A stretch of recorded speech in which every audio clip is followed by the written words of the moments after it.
out of that, I decided to become a movie star.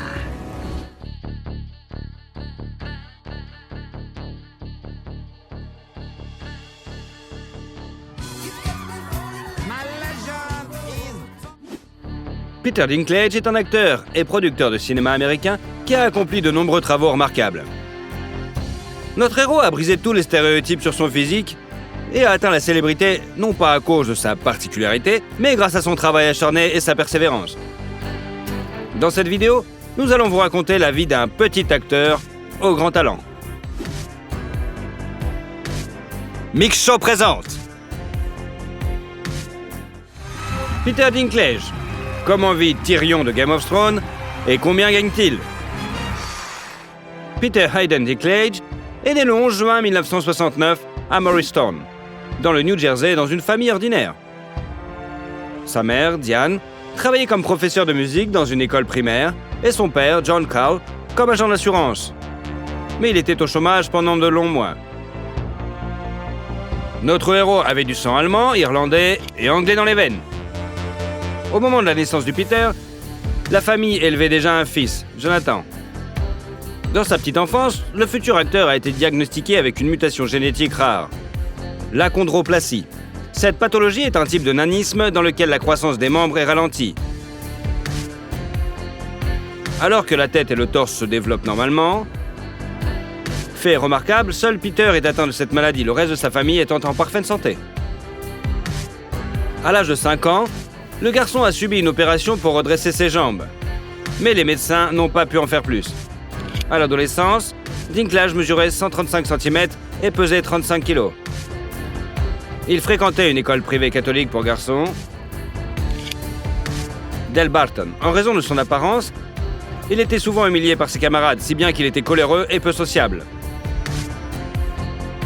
Dans une interview, Dinklage a admis qu'il était capable de faire face à la pression à la société grâce à sa famille, qui lui a appris à s'accepter. En grandissant, le garçon a commencé à faire de l'humour avec sa particularité, ce qui a renforcé sa confiance en lui. En 5e année, Peter a joué le rôle principal dans la production scolaire du Lapin de velours et a reçu une telle tempête d'applaudissements qu'il a décidé de devenir acteur à l'avenir. Après cela, il a participé à de nombreuses productions jusqu'à l'obtention de son diplôme. Pendant son temps libre, Dinklage a développé son talent en organisant avec son frère aîné des spectacles de marionnettes pour les voisins. D'ailleurs, Jonathan avait aussi de bons talents d'acteur. Mais l'amour de la musique l'a emporté, et il est devenu violoniste professionnel. Il est intéressant de noter que le manager de Bruce Springsteen vivait à côté de Dinklage. Le célèbre musicien est répété souvent, et selon la famille de Peter, c'était brillant et il n'est pas du tout ça. En 1987, notre héros obtient son diplôme de fin d'études secondaires, après quoi il s'inscrit au Bennington Theatre College dans le Vermont, où il choisit de se spécialiser dans l'écriture de pièces de théâtre. Là, il s'est révélé être un étudiant talentueux et travailleur, ainsi qu'un excellent camarade. Peter passait son temps libre comme n'importe quel autre étudiant normal dans des sociétés bruyantes avec de la boisson et de la musique. Il a même joué dans son propre groupe punk, Wheezy, où il jouait de la trompette et était l'un des chanteurs principaux. En souvenir de sa jeunesse insouciante, Dinklage a une cicatrice visible le long de son visage, qu'il a reçue lors d'un concert en sautant sur scène. En 1991, le jeune homme a obtenu son diplôme universitaire, après quoi il est parti à New York avec son meilleur ami, Lon Bell, pour y ouvrir une compagnie de théâtre. Les garçons ont peu d'argent. Ils louent donc un appartement bon marché à Brooklyn, sans chauffage et avec une horde de rats. Pendant longtemps, Peter n'a pas pu trouver de travail. Les corps de théâtre ne le prenaient pas. Et au cinéma, on ne lui proposait de jouer que des lutins ou des gnomes, dont il refusait les rôles par principe, car il ridiculisait surtout les nains. Après de nombreuses auditions infructueuses, Dinklage a pris un emploi dans une société de traitement de données. Mais l'argent qu'il gagnait suffisait à peine à payer le loyer. Peter a admis qu'à l'époque, il ne pouvait souvent se permettre qu'un paquet de chips par jour. Les deux jeunes gens ont fini par être expulsés pour non-paiement du loyer. Après quoi, notre protagoniste a été contraint d'errer parmi ses connaissances à la recherche d'un endroit où loger. Bientôt, la chance sourit à Dinklage et il obtient un rôle dans un film indépendant. En 1995, l'acteur en herbe a fait ses débuts à l'écran dans la comédie dramatique Living in Oblivion, où son partenaire sur le plateau était Steve Buscemi, qui est devenu son meilleur ami. Do you know anyone who's had a dream with a dwarf in it? No! I don't even have dreams with dwarves in them. The only place I've seen dwarves in dreams is in stupid movies like this. Dans le film, Peter a essentiellement joué son propre rôle, celui d'un acteur qui, en raison de son nanisme, ne se voit offrir que des rôles stéréotypés. Cependant, bien que le jeu de Peter Dinklage ait été très bien accueilli par la critique, il n'a pas pu trouver d'agent. En 1996, Peter joue dans le film d'action Bullet de Mickey Rourke, mais n'est même pas inscrit au générique. Les années suivantes, il n'obtient que des rôles mineurs dans des films à petit budget, dont les plus notables sont Safe Man, Nature Animal, Just a Kiss, 13 Months et la série télévisée Third Watch. En 2003, Dinklage est apparu dans le drame The Station Agent, où il a obtenu le rôle d'un nain reclus et voué aux moqueries des autres. Really angry? About what? Being a dwarf. Ce rôle a constitué une véritable percée dans sa carrière et lui a valu de nombreuses nominations pour des prix cinématographiques, dont le Screen Actors Guild Award du meilleur acteur. La même année, il apparaît dans le film fantastique familial Elf et dans le drame Tiptoes, avec Gary Oldman, Matthew McConaughey et Kate Beckinsale comme partenaires de tournage. Peter a également joué au New York Public Theatre le rôle de Richard III dans la pièce éponyme de Shakespeare, ce qui était un rêve de longue date pour lui. Par la suite, Dinklage est apparu dans de nombreuses autres pièces. Il est intéressant de noter que c'est son amour pour le théâtre qui a joué un rôle important dans la vie privée de l'acteur. À la fin des années 90, il a rencontré la directrice de théâtre Erika Schmidt, et sur la base d'un intérêt mutuel pour les arts dramatiques entre jeunes gens, une forte amitié s'est nouée qui s'est transformée en amour au fil des ans. En 2004, Peter a demandé à sa bien-aimée en mariage. Et un an plus tard, le couple a célébré un mariage, mais en toute modestie. En 2005, Dinklage a joué dans la série télévisée Life as We Know It et Entourage, le mélodrame Baxter, la comédie Surviving Hayden et le drame La Scie, où il incarnait un artiste de cirque itinérant. Sa filmographie s'est ensuite étoffée avec les séries The Westworld et Nip Tuck, la fantaisie romantique Penelope et le drame Feel Me Guilty avec Vin Diesel. Bien que le film ait échoué au box-office, la performance de Peter lui a valu de nombreuses critiques élogieuses. En 2007, Dinklage a joué le rôle d'un savant fou dans la fantaisie familiale Underdog et a également joué dans la comédie britannique Death a Funeral, dans le rôle de Peter qui apparaît à la cérémonie funéraire et prétend avoir été l'amant du défunt, exigeant de l'argent de ses proches pour le faire taire.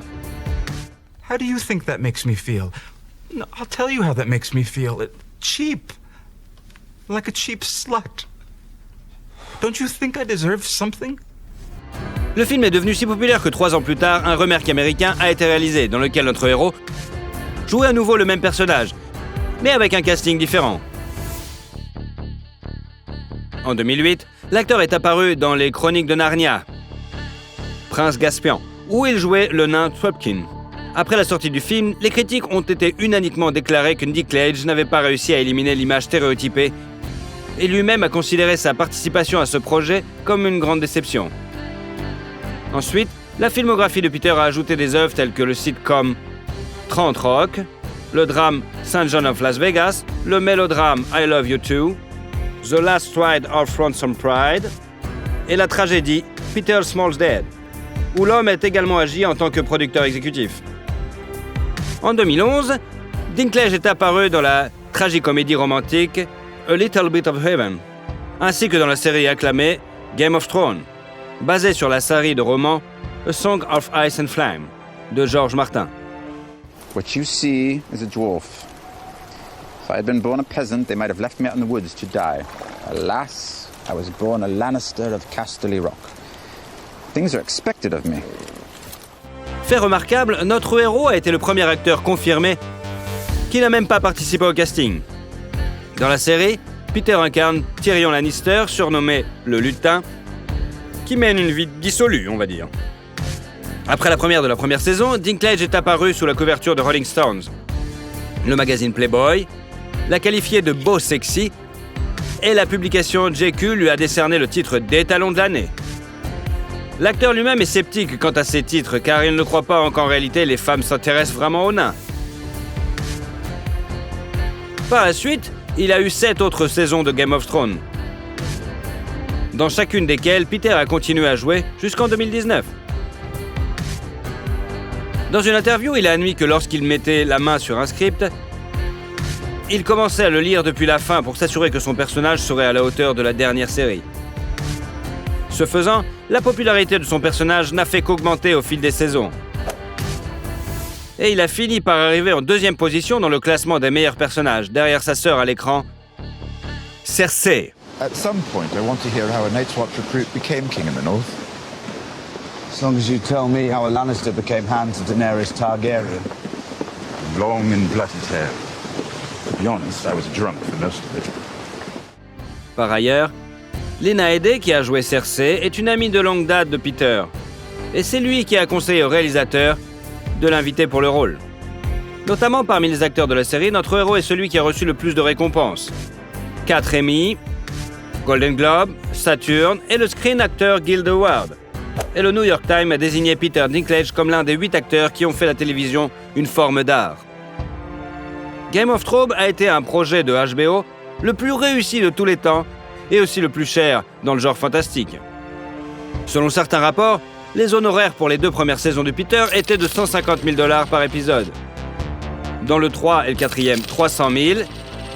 Et dans le 5e et 6e, un demi-million.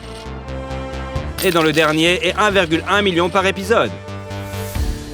Ainsi, le revenu total Dinklage de tournage de la série a dépassé $30 millions.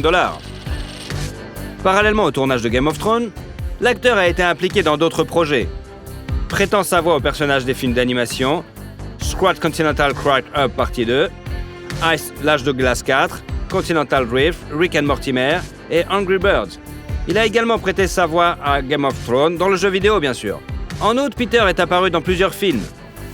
En 2013, sa filmographie s'est étoffée avec le mélodrame A Case of Few et la comédie Knights of Bad Husband. Et en 2014 avec les autres Low Down et The Hungriest Man in Brooklyn, ainsi que le film d'action fantastique X-Men, où il a incarné le scientifique maléfique Bolivar Trask. When you see the need for my program, it'll be too late. And you will have lost 2 wars in 1 lifetime. Il convient de noter que Dinklage voulait tellement jouer dans ce film qu'il a accepté le rôle sans même lire le scénario. Son jeu a été très bien accueilli par la critique. Il a été nommé pour le MTV Award du meilleur méchant. En 2015, Peter a joué dans le drame Taxi et la comédie de science-fiction Pixel, qui a été acclamé par la critique et nommé pour un anti-prix Golden Raspberry. En 2016, Dinklage a fondé Estuary Film avec son partenaire commercial David Ginsburg. La même année, la comédie The Boss s'ajoute à sa filmographie, suivie du film policier Rememory, le drame Three Christ et Three Billboards Outside Ebbing, Missouri. You 2 boyfriend or girlfriend? Early stages, you know? Is that right? We had a couple dates. Ce film a été très bien accueilli par la critique et les acteurs de l'équipe ont remporté de nombreux prix, dont 2 Oscars et 4 Golden Globes. Malgré le fait que Peter lui-même n'ait rien reçu pour son rôle, le public a noté son image comme l'une des plus mémorables. En 2018, l'acteur a joué dans le drame de science-fiction I Think We're All Alone Now et dans le film biographique My Dinner with a Ray, sur les derniers jours de l'acteur français Hervé Villechaize. Being famous is like being drunk, except the whole world is drunk with you. Dans ces 2 films, notre protagoniste a également joué dans le rôle de producteur. La même année, Dinklage est apparu dans le rôle d'un nain géant dans le film de super-héros Avengers, Infinity War, qui est devenu l'un des films les plus lucratifs de tous les temps. What happened here? You were supposed to protect us. Asgard was supposed to protect us. Asgard is destroyed. En 2019, Peter a fait un caméo dans la comédie Between Two Ferns, The Movie, et l'année suivante, il a joué le rôle principal dans le thriller I Care a Lot. Il a également prêté sa voix à l'un des personnages du film d'animation The Croods, A New Age. En 2021, Dinklage est apparu dans le rôle titre de la comédie musicale Cyrano, basée sur la pièce de théâtre du même nom, dont le scénario a été écrit par sa femme. Freak. Is that it? Have you exhausted your dictionary of scorn? Fait intéressant, il a littéralement supplié Erika pour ce rôle, car elle rêvait de chanter sur scène. Toutefois, contrairement à l'œuvre originale, l'inconvénient du personnage principal n'est pas un nez énorme, mais une petite taille. Peter a été nominé pour un Golden Globe pour sa brillante performance dans cette comédie musicale. Aujourd'hui, notre héros continue de participer activement à des films. La première de la comédie American Dreamer a eu lieu l'été 2022. Les tournages de She Came to Me, Toxic Avenger et Brother sont également terminés et sont en phase de tournage. The Hunger Games, The Ballad of Snake and Songbirds et bien sûr The Mercenary Pig. À ce jour, la fortune de Dinklage est estimée à 25 millions de dollars, ce qui inclut les redevances de films et les contrats publicitaires. En 2017, Peter a joué dans une publicité pour la marque de bière Estrella Damm et en 2018, il a rappé dans une publicité pour les chips Doritos et le soda Mountain Dew Ice aux côtés de Morgan Freeman. L'acteur a également fait la promotion de la technologie de mise en réseau intuitive de Cisco. Il est amusant que Dinklage, devenu célèbre, ait signé un contrat aussi sérieux, car au début de sa carrière, on ne lui a proposé que des rôles de lutin dans des publicités de Noël, qu'il refusait à chaque fois, bien sûr. La célébrité cache soigneusement sa vie privée au public. Peter ne fait pas de médias sociaux et se met très en colère lorsque les paparazzis suivent sa famille. On sait qu'en décembre 2011, sa femme a donné naissance à une fille, dont ils n'ont même pas divulgué le nom. Et en septembre 2017, la famille a eu un autre enfant dont le sexe et le nom sont également inconnus. Selon certains rapports, les enfants n'ont pas hérité de la maladie de leur père. Dinklage et sa famille ont longtemps vécu à Manhattan. On peut souvent le voir promener son chien ou faire de la trottinette. Il y a quelques années, le couple a déménagé dans une maison de campagne dotée d'un immense jardin que l'homme aime entretenir. Mais tout cela reste hors caméra et à l'abri des regards indiscrets des fans. L'acteur possède une Chrysler 300 qui a été spécialement conçue pour sa taille. Il coud également ses propres vêtements sur commande ou les achète dans des magasins pour enfants, ce qui est compréhensible. Depuis l'âge de 16 ans, Dinklage est végétarien. Lorsqu'il a dû manger de la viande sur le plateau de Game of Thrones, ils ont utilisé du tofu et tout simplement de faux produits au lieu de la vraie viande. Peter est également membre de plusieurs organisations de défense des droits des animaux. Il a déjà fait la voix de la vidéo Face Your Food au nom de PETA qui encourage la consommation de nourriture végétalienne pour des raisons éthiques. On a demandé à plusieurs reprises à l'acteur si, en tant que célébrité, il voulait représenter les intérêts des nains. Il a répondu que, même aujourd'hui, il n'arrive pas toujours à accepter sa particularité et qu'il serait donc hypocrite d'aider les gens à faire face à ce qu'il ne peut pas encore gérer lui-même. Cependant, il a utilisé sa popularité pour attirer l'attention sur un incident. En 2012, dans son discours lors de la cérémonie des Golden Globes, il a mentionné l'acteur nain Martin Anderson, qui a été jeté dans un bar néo-zélandais par un rugbyman ivre. À la suite de cette chute, Anderson a subi une blessure à la colonne vertébrale et a fini par mourir de ses blessures en 2016. Notre héros est devenu internationalement célèbre après la sortie de Game of Thrones, mais sa filmographie est pleine d'autres œuvres notables. Et vous, quel est votre film préféré de Peter Dinklage ? il est temps de percer tous les secrets de l'acteur légendaire dans notre vidéo réalisée suite aux nombreuses demandes de nos abonnés. Mel Colin Granger Gibson est né le 3 janvier 1956 dans la banlieue de New York. Il est le 6e enfant de sa famille catholique irlandaise. Le garçon a été nommé d'après Saint Mel et Saint Columcille, qui est vénéré comme l'un des 12 disciples en Irlande. Ses parents, Patricia et Hatton Gibson, étaient des gens ordinaires, profondément religieux. Ils voyaient le sens de la vie dans leurs enfants. C'est pourquoi la famille s'est avérée assez nombreuse. Ils ont eu 11 enfants au total. Il semble que le grand avenir de Mel ait été déterminé génétiquement, car sa grand-mère paternelle était une star d'opéra australienne et son grand-père était millionnaire. Il possédait un commerce de tabac prospère dans le sud des États-Unis. Le deuxième ingrédient de la formule du succès était l'amour et l'attention sans borne de ses parents. Ils ont fait tout ce qu'ils pouvaient pour subvenir aux besoins des enfants. Cependant, la famille ne pouvait pas être qualifiée d'aisée.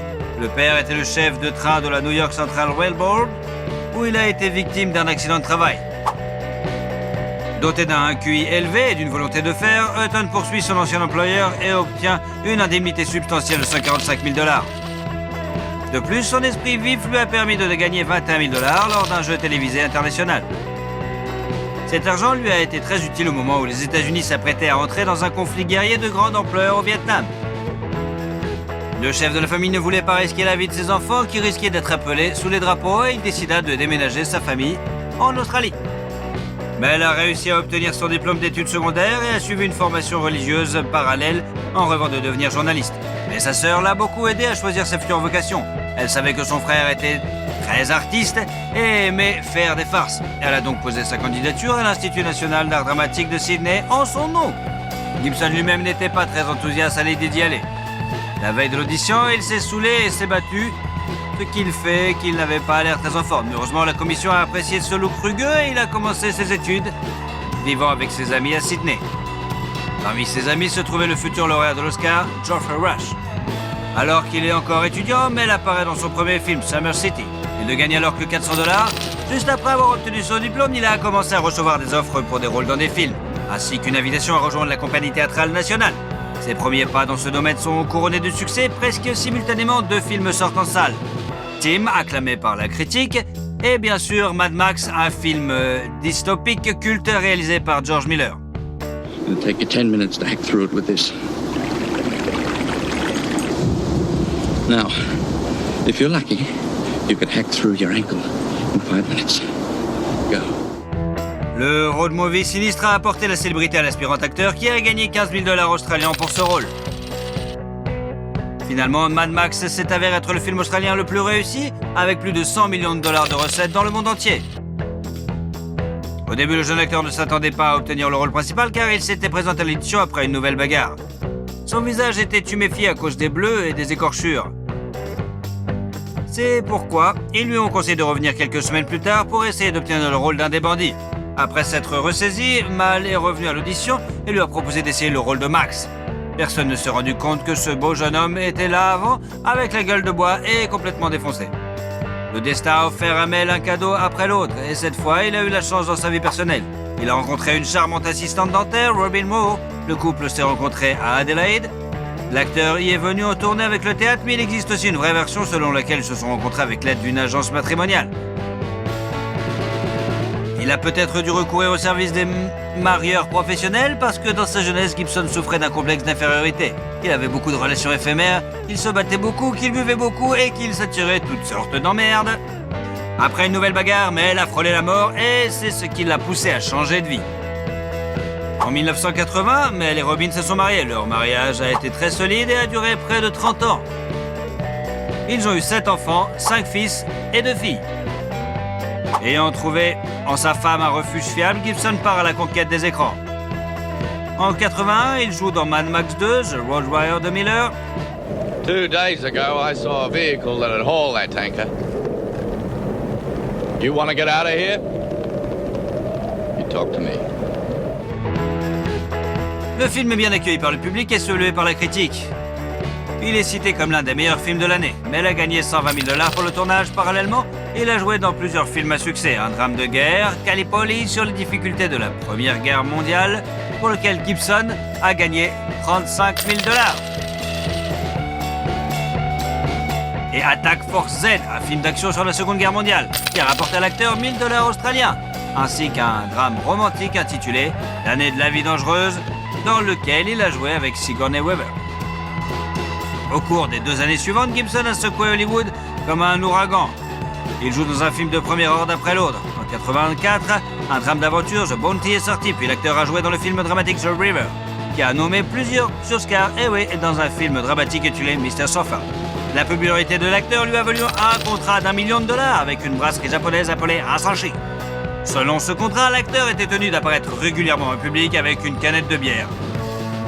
Gibson s'acquittait parfaitement de cette obligation, buvant environ 8 canettes de bière par jour.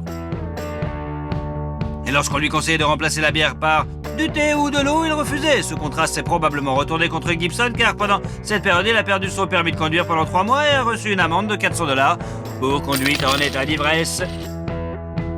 En 1985, le 3e film Mad Max est sorti. C'est la dernière fois que Gibson joue ce rôle.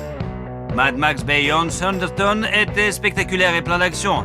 Et Mel a reçu 1,2 million $ australiens pour ce rôle. Well, if you find him, what then? I'll ask him to return what's mine. Oh, of course, he'll be desperate to clear his conscience. He will be. You that good? Mm-hmm. Il a finalement établi sa présence sur l'Olympe hollywoodien en jouant le rôle principal dans le film d'action classique Cult Lethal Weapon en 1987. 100,000 dollars. Did you hear what he said? 100,000? I'm sorry, I can't afford that, not on my salary. Le film a valu à ses créateurs une série de récompenses, dont une nomination à l'Academy Award pour le meilleur mixage sonore.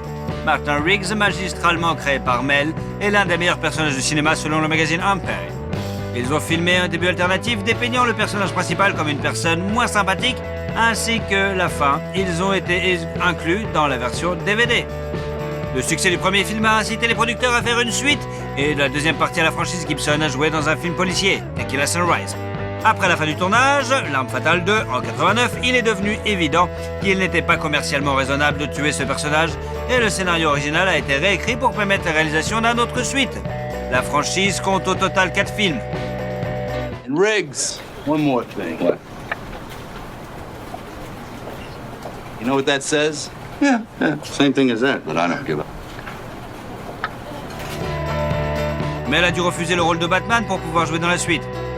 Cependant, la magnifique performance dans le premier film a donné à Gibson l'opportunité de réaliser le rêve de tout acteur, jouer Hamlet dans l'adaptation cinématographique de la tragédie de Shakespeare.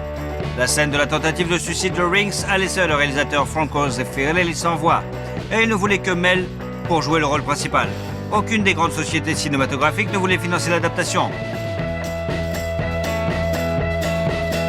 Mel Gibson a dû créer sa propre société pour commencer le tournage. C'est ainsi qu'est née Icon Production.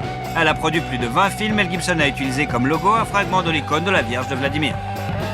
Cela a permis à Gibson d'être très occupé dans les années 90. Il a joué dans Bird on Fire, Fire Young et le film d'action Air America. Il a été payé 7 millions $ pour ce dernier. En 92, les fans ont vu le film suivant sur Martin Riggs. Le 3e, Arme Fatale, a été un énorme succès au box-office et a enrichi Gibson de 10 millions $. Ensuite, le comédie western américaine Maverick a fait un tabac au box-office et Mel a reçu encore plus d'argent pour ce film, soit 15 millions $. I might have said a gutless cheat, but never a coward. Cheat! Never call a man a coward. I was teasing. Teasing! Oh. I don't like being teased.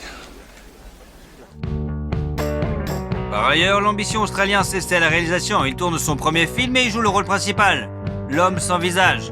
Malgré les espoirs qu'il suscitait, n'a pas été un succès, ce qui n'est pas le cas du prochain film de Gibson. Le drame historique épique Braveheart, qui raconte la lutte de l'Écosse pour sa liberté, a crevé l'écran. You tell your king that William Wallace will not be ruled, and nor will any Scot while I live. La preuve de cette appréciation a été donnée par 10 nominations aux Oscars. Le film a remporté 5, dont 1 pour Mel Gibson lui-même dans la catégorie meilleur réalisateur. Il a également remporté le Golden Globe du meilleur réalisateur.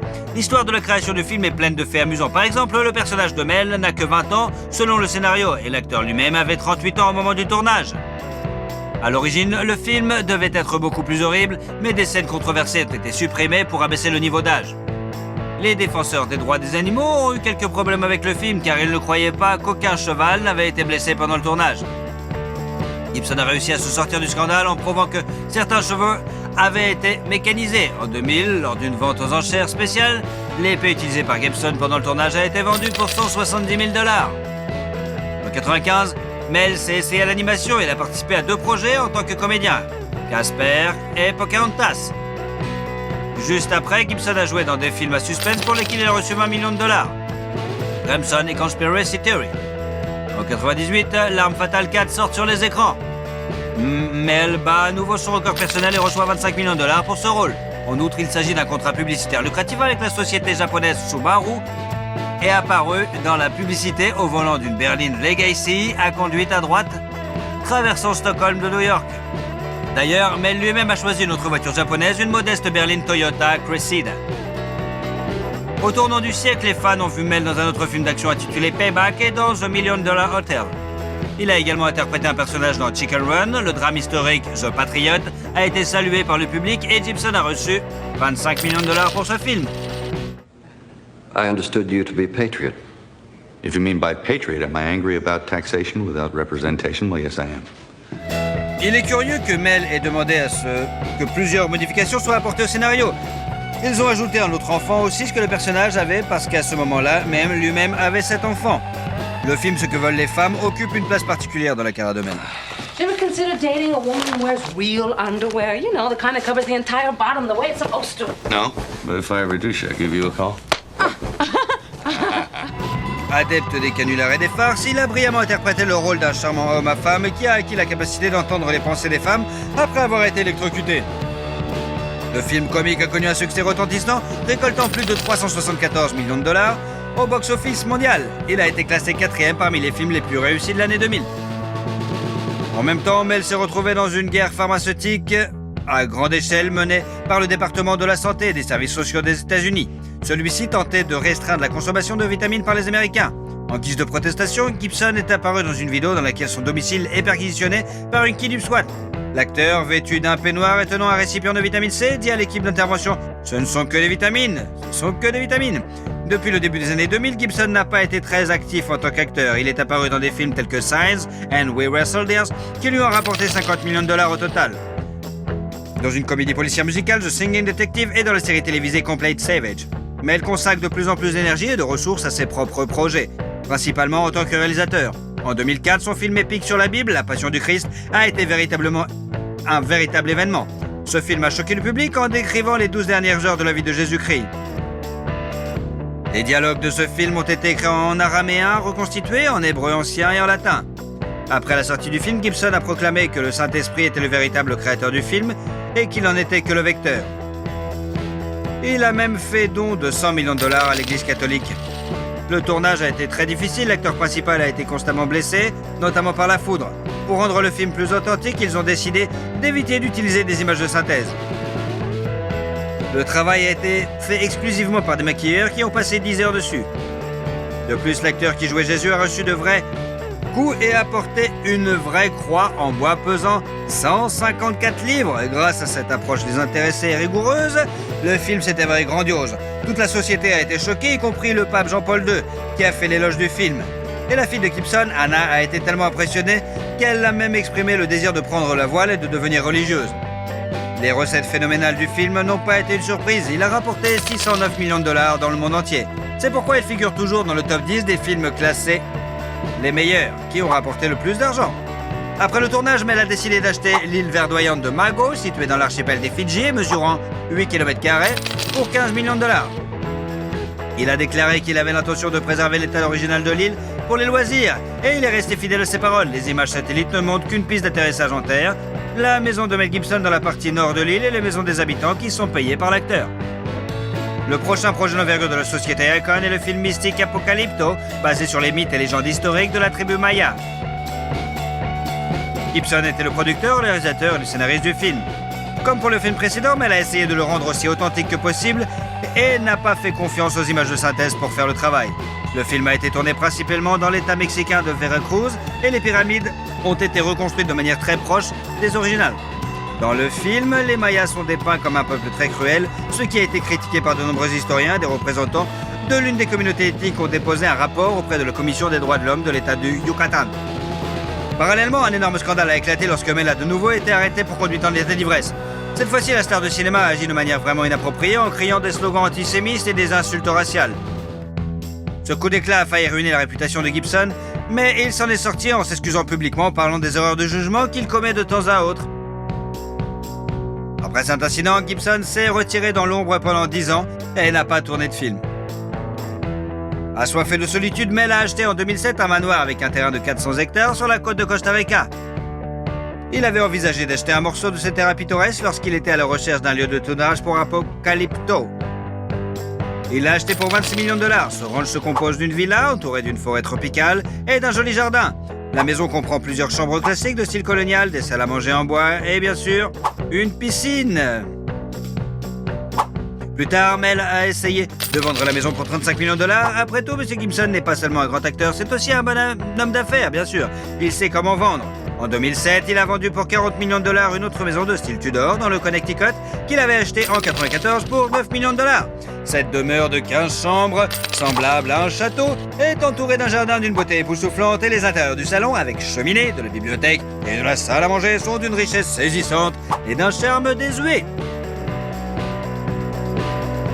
Cette rupture avec l'industrie cinématographique et l'achat de biens immobiliers peut s'expliquer par des problèmes de sa vie personnelle. Au printemps 2009, des rumeurs ont circulé sur sa séparation de la solide famille de Mel. Les époux ne vivraient plus ensemble depuis 3 ans.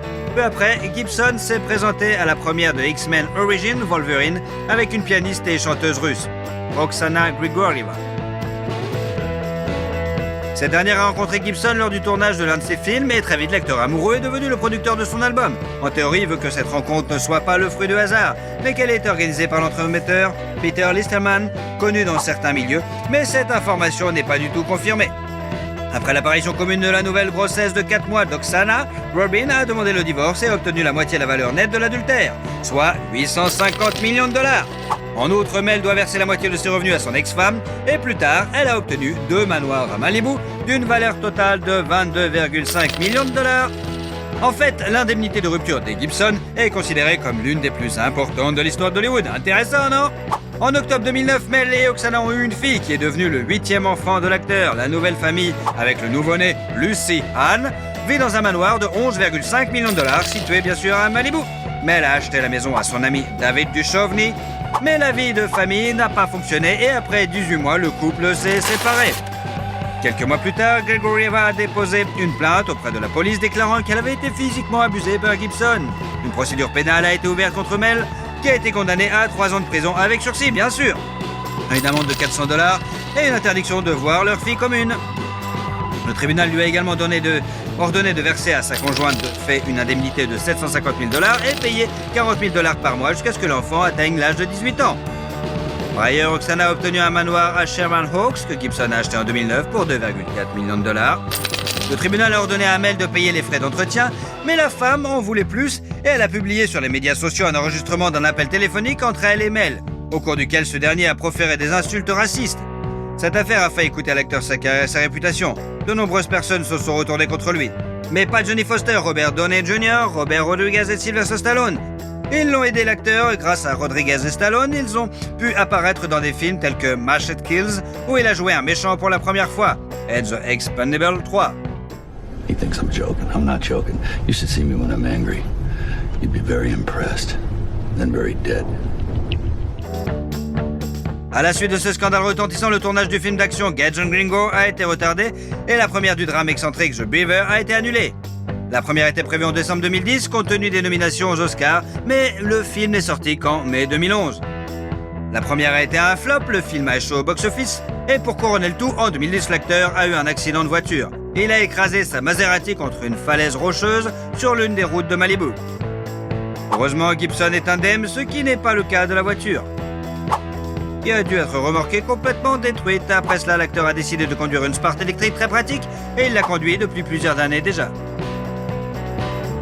Mel a essayé d'oublier ses relations précédentes et en 2012, il a été rapporté qu'il sortait avec l'athlète Ashley Cusato, mais cela n'a pas duré très longtemps. La période suivante de la vie de Mel peut être considérée comme une remise à zéro. Il est complètement inactif, tant dans sa vie professionnelle que personnelle. Ce n'est qu'en 2016 que Gibson a repris son activité. Il est apparu dans le film d'action Bloodfather, puis a réalisé Hacksaw Ridge, qui lui a valu des nominations aux Oscars en tant que meilleur acteur.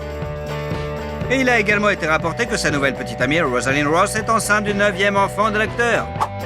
Le 20 janvier 2017, le couple a eu un bébé et ils l'ont appelé Lars Gerard. Ainsi, Mel occupe la 2e place dans le classement des acteurs ayant le plus grand nombre d'enfants. Seul Charlie Chaplin a eu plus d'enfants que Mel Gibson, il en a eu 11. Mais quelque chose nous dit que Gibson pourrait battre ce record.